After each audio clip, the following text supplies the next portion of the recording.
আমার প্রিয় বন্ধুরা, আজকের ভিডিও শুরুতে আমার সকল ইউটিউব ফ্যামিলিকে জানাই শুভ মহালয়া। দেখতে দেখতে মা চলেই এলো, মর্তে কিন্তু মায়ের আগমন হয়ে গেছে। এবার কিন্তু এত কেনাকাটা, এত শপিং, সমস্ত কিছুই কিন্তু সার্থক হবে। আর কয়েকটা দিন বাদেই কিন্তু ঠাকুর চলে আসবে। আমাদের বাড়ির সামনে যে মন্দিরটা তৈরি হয়েছে সেখানেই কিন্তু মা আসবে। অনেকেই বলা কওয়া করছে পঞ্চমীর দিন কিনা মাকে আনা হবে। আমার তো খুব এক্সাইটমেন্ট রয়েছে যে এই প্রথম কিন্তু আমি এখানে থেকে দুর্গাপুজো পালন করব, বা দুর্গাপুজো আর কি এখান থেকে ঠাকুর দেখা সমস্ত কিছু এখান থেকে হবে। আমি কিন্তু বিয়ে যখন থেকে হয়েছে 3-4 বছর কিন্তু আমি বাপের বাড়িতেই কাটাতাম। সেখান থেকে কলকাতা বাইরে ঠাকুর দেখতে যেতাম। তবে এবছর কোথায় যাব কি এখনও জানি না, তবে কিন্তু এখানেই থাকবো। আশা করছি এবছরের পুজোটা কিন্তু অন্যরকমভাবে কাটাতে পারবো। এখন করে যতই ভাবি না কেন 5টা কিংবা 5:30টায় উঠে পড়বো, সেটা আর কিছুতেই হচ্ছে না। ওই যে 10-15 দিন মায়ের কাছে ছিলাম তো তখন উঠতে উঠতে 8:30-9টা বেজে যেত। সেই অভ্যেসটা এমন হয়ে গেছে, যতই ভাবি না কেন ওই 6টা 6:30টার আগে ঘুমই ভাঙতে চাইছে না। তো চিকুও কিন্তু আমার সঙ্গে সকাল সকাল উঠে পড়েছিল।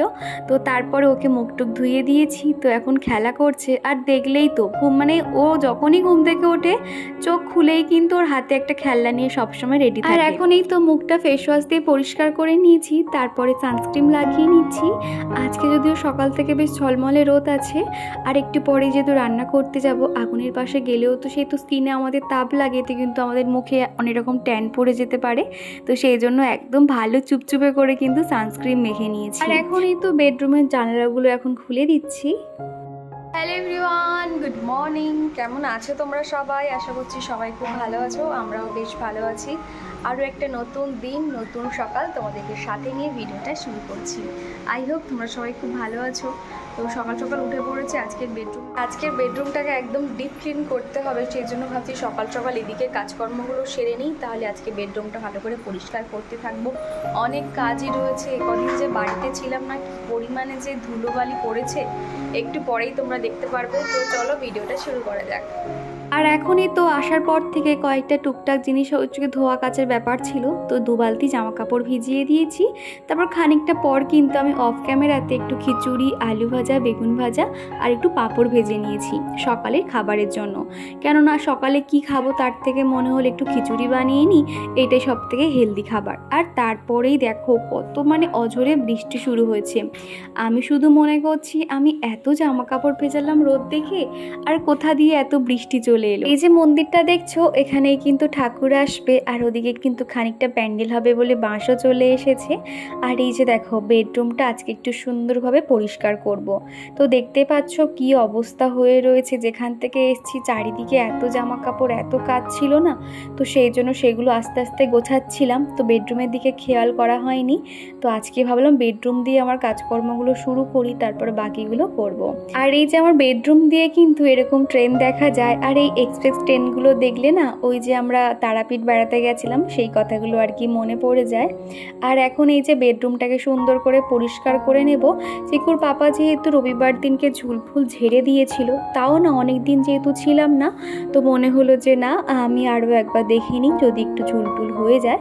সেই কারণে আর কি চারিদিকগুলো প্রত্যেকটা কোণা এইভাবে একটু পরিষ্কার করে নিচ্ছি। আর স্বর্ণালী দাস বলেছিলে সামনেই তো দুর্গাপুজো, তার আগে তোমার ঘরটাকে সুন্দরভাবে সাজাবে না? তো আমারও ভীষণ ইচ্ছে রয়েছে। তো সেই জন্য ভাবলাম আজকের একটু রুমটাকে ডিপ ক্লিনিং করে নিই, তারপরে কোনো একটা সময় আমার মেকওভার যদি সম্ভব হয় আমি অবশ্যই দেখাবো। আমারও তো ভীষণ ইচ্ছে। আর তুমি জিজ্ঞাসা করেছিলে আমরা শিফটিং কবে হচ্ছি। আসলে এখনও পর্যন্ত সেরকম কোনো বাড়ি কিংবা ফ্ল্যাট এখনও ফাইনাল হয়নি। তো ফাইনাল হয়ে গেলে তোমাদেরকে তো অবশ্যই দেখাবো এবং তোমাদেরকে জানাবো খবরটা। এটা আমার মাস্টার বেডরুম। আর এই দিকে যে জানালাটা দেখতে পাচ্ছ খুব একটা খুলি না, পাশে যেহেতু আমাদের উপরে যারা থাকে ওদের মেন গেট, আর ওখান থেকে সব লোকজন যাতায়াত করে। আর এদিকে দেখতে দেখতে যায় না, খুব খারাপ লাগে, সেই জন্য ওই দিকে জানালাটা সবসময় বন্ধ রাখি। আর এ পাশে যেহেতু জানালাটা আছে, এই দিকে জানালাটা কিন্তু প্রায় সময় খুলি, প্রায় সময় পর্দা দিয়ে রাখি, এরকম আর কি। আর এমনিতেও ওই জানালা দিয়ে কিন্তু প্রচুর পরিমাণে রোদ চলে আসে। শীতকালে তো ভীষণ আরাম, তবে এই বছর যখন শীত আসবে তখন হয়তো এই বাড়িটাতে আমরা আর থাকবো না। আমার কোনো এক বন্ধু জানতে চেয়েছিলে চিকুর এজ কত। চিকু এই 3 বছরে পা দিল অগস্ট মাসে।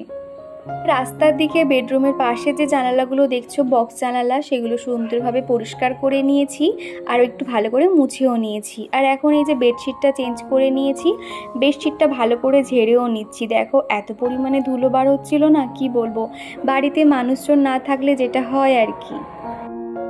সারাদিনের এই দৈনন্দিন কাজকর্মের মধ্যে কিন্তু এরকম এক্সট্রা কাজগুলো করা কিন্তু খুব মুশকিল হয়ে যায়।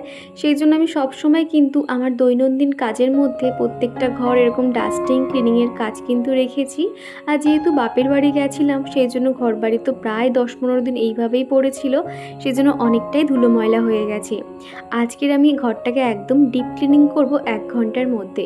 প্রত্যেক মাসে যদি যে কোনো একটা রুম এইভাবে আমরা একটু রুটিন করে নিতে পারি, তাহলে কিন্তু খুব সহজেই আমাদের ঘরবাড়ি পরিষ্কার পরিচ্ছন্ন থাকে। আর এখন আমি দেখতে যাচ্ছি যে জলের একটা আওয়াজ হচ্ছে। আসলে আমাদের যে বাড়ির মালিক রয়েছেন তার একটা বদ অভ্যেস রয়েছে, উনি প্রায় সময় আমাদের মিটার থেকে উনি জল তুলে নেয় আর কি। সেই জন্য আর কি দেখতে হচ্ছে, মানে ভাবতেও অবাক লাগে যে এরকম মানুষও পৃথিবীতে রয়েছে, কিভাবে মানুষকে ঠকাতে পারে, এই জিনিসগুলো একটু অবাক লাগে। তো যাই হোক, আজকে তো বলেই ফেললাম। তো যাই হোক, হাতে আর এই কটা দিন বাকি, তারপরে নতুন ঘরে শিফটিং হয়ে যাব। তোমরা অনেকেই এই বিষয়টা জানার জন্য আগ্রহ রয়েছো, তবে এখনও পর্যন্ত কিছু শিওর হয়নি গো। শিওর না হলে তোমাদেরকে কি করে জানাবো বলো, যে কোথায় যাচ্ছি বা সেটা ফ্ল্যাট না বাড়ি, সেই কারণে আর কি। আর এদিকে দেখো, আমি কুশনের কভারগুলো চেঞ্জ করে বেডশিটের যে সেটে যে কভারগুলো ছিল সেগুলো লাগিয়ে নিয়েছি। এবার সুন্দরভাবে গুছিয়ে নিয়েছি। ঘরের মধ্যে দেখবে শুধুমাত্র যদি বেডরুমটা একটু সুন্দর টিপটপ থাকে, তাহলে মনে হয় যেন 50% কাজ আমার হয়ে গেছে। তো দেখো বিছানাটা দেখতে ঠিক কত সুন্দর লাগছে। আর আমার যেহেতু লোহার খাট, তো একটুতেই কিন্তু ধুলো পড়লে খুব চোখে পড়ে, তো সেই জন্য প্রতিদিনই আমি হালকা হাতে পরিষ্কার করে নিই। সেই জন্য মাথার দিকটা এবং এই নিচের দিকটাও ভালো করে ডাস্টিং করে নিচ্ছি। আর এরই সঙ্গে চলো আমার প্রিয় দিদিভাইদের নাম নেওয়া যাক। প্রথমেই কমেন্ট করেছে আশালতা কোলে দিদিভাই, অনুদীপ ভ্লগ, পায়েল দিদিভাই, ঝুম্পা অধিকারী, ইউটিউবার নাজু, ও sunshine, Tanu vlog, games for king, Sithi, মামুনির ঘর সংসার, দেবাশিস। তারপরে কমেন্ট করেছে লিটিল ধামাকা ভ্লগ থেকে এক দিদিভাই, তুলা দে, নিরু ভ্লগ, মৌ, অনুসংসার, সুস্মিতা। তো মোটামুটি বেডরুমটা তো ক্লিন করে নিয়েছি। তারপরে পাশে যেহেতু আমার বেড সাইড একটা কম্পিউটার টেবিল থাকে, সেই জায়গাটাও পরিষ্কার করে নিচ্ছি।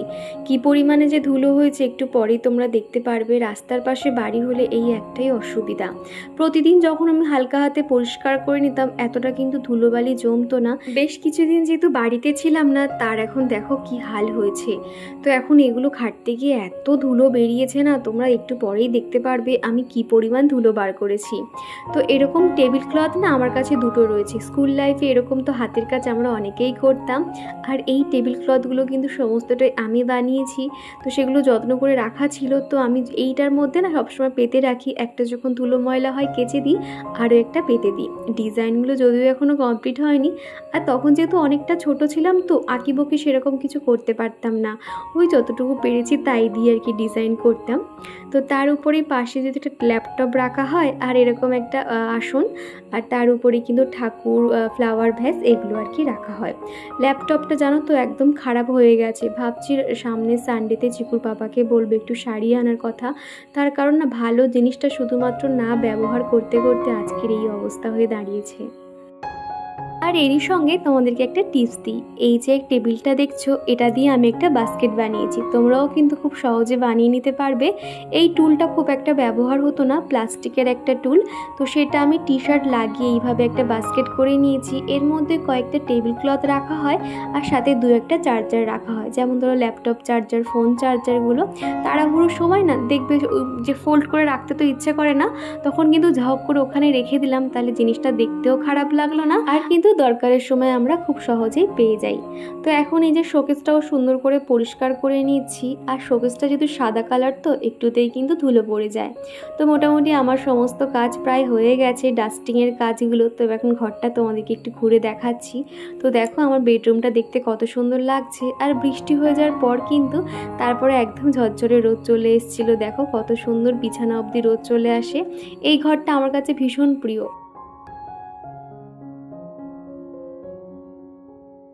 আর আর এই যে ওয়াল হ্যাঙ্গিংটা আমার তো ভীষণ ভালো লাগে, তোমরাও অনেকে কমেন্ট করে জানাও যে এটাও খুব সুন্দর একবার ভিডিও করে দেখাতে, তো সেই জন্য ভাবলাম তোমাদেরকে একটু শেয়ার করি। তো যাই হোক, এখন কিন্তু ঘর বারান্দাগুলো সুন্দর করে ঝাড় দিয়ে নেব। আর শুধুমাত্র একটা ঘর থেকে যে কী পরিমাণ ধুলো বেরিয়েছে দেখবে একটু পরে তোমরা। আমি কিন্তু অফ ক্যামেরাতে টুকটাক জিনিসগুলো আমি একটু ক্লিনিং করে নিয়েছি। আর খাটের নিচ বলো, শোকেসের নিচ বলো, এগুলোতেও কিন্তু মোটা মোটা ঝুল পড়েছিল জানো তো, সেগুলোও কিন্তু সুন্দর করে আমি পরিষ্কার করে নিয়েছি। আর আজকে আর রান্নাবান্না তোমাদেরকে শেয়ার করলাম না, শুধুমাত্র আমার বেডরুম আমি কিভাবে প্রত্যেক মাসে অন্তত একবার এইভাবে পরিষ্কার করি সেটাই তোমাদেরকে শেয়ার করছি। আমার এই ঘরটা না অনেকটা বড় একটা ঘর, সেই জন্য কী হয় জানো তো, আমার ঘর ঝাড় দেওয়া কিংবা মোছাতে অনেকটা সময় চলে যায়। তো সকালবেলা যেহেতু ঘরটা মোছা হয়ে গেছে, এখন আর মুছবো না, শুধুমাত্র ঝাড় দিয়ে নিয়েছি। আর ভাবছি একটু পরে ভাত টাত খাওয়া হয়ে গেলে শুধুমাত্র বেডরুমটা একটু মুছে নেব, কেননা সমস্ত ধুলোবালি বার করেছি তো, আর এদিক ওদিক একটু ধুলো ধুলো হয়ে তাও থেকে যায় দেখবে। তো মুছে নিলে কি হবে, ঘরটা একদম পরিষ্কার হয়ে যাবে। আর তারপরেই দেখতে পাচ্ছ এই অবস্থা শুধুমাত্র একটা ঘর থেকে। আর আজকে না সমস্ত ঘর তো করতে পারলাম না, একটু একটু করে একটা করে ঘর পরিষ্কার করছি। মানে নেক্সট দিন ভাবছি কি পাশে যে রুমটা রয়েছে সেই রুমটা আর কি পরিষ্কার করব। আর এরই মধ্যে কিন্তু লাগেজ ভর্তি জামা কাপড় রয়েছে, সেগুলো টুকটাক করে কয়েকটা কাচাকাচি করছি, কয়েকটা রোদ খাইয়ে তুলে রাখছি। এইভাবে আর কি কাজকর্ম আমাকে পাটে পাটে করতে হচ্ছে।